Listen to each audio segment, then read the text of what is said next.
అందరికీ నమస్కారం।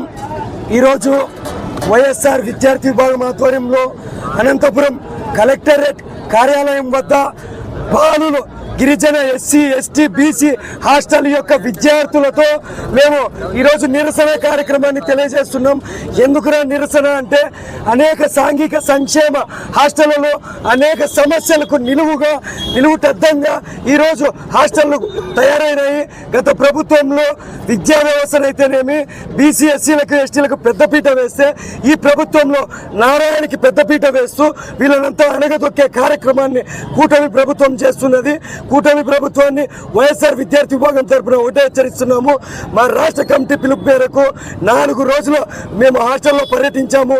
అక్కడ ఒక్కొక్క చోట ఒక్కొక్క ప్రాబ్లం, మరుగుదొడ్లు లేవు, సరిపడ స్టాఫ్ లేరు, సరిపడ నాణ్యమైన భోజనం లేదు, మెస్ ఛార్జీలు లేవు, ఇలా చెప్పుకుంటూ పోతే కోకొల్లలైనటువంటి సమస్యలకి నిలయంగా ఈ సంక్షేమ బీసీ వసతి గృహాలు తయారైనాయి। గిరిజన హాస్టల్లో అయితే పెచ్చులు ఊడుతున్న పరిస్థితి శిథిల వ్యవస్థకు చేరుతుంది।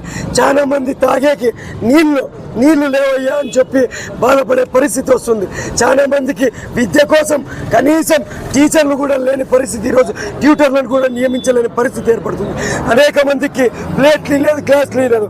అందుకే మేము కలెక్టర్ ఆఫీస్ ముందు ఈరోజు ముఖ్య అతిథిగా వైఎస్ఆర్ విద్యార్థి విభాగం రాష్ట్ర వర్కింగ్ ప్రెసిడెంట్ రవిచంద్ర గారి ఆధ్వర్యంలో రవిచంద్ర గారిని పిలిపించి ఈరోజు కలెక్టర్కి రిప్రజెంటేషన్ ఇచ్చే కార్యక్రమాన్ని మేము చేస్తున్నాము।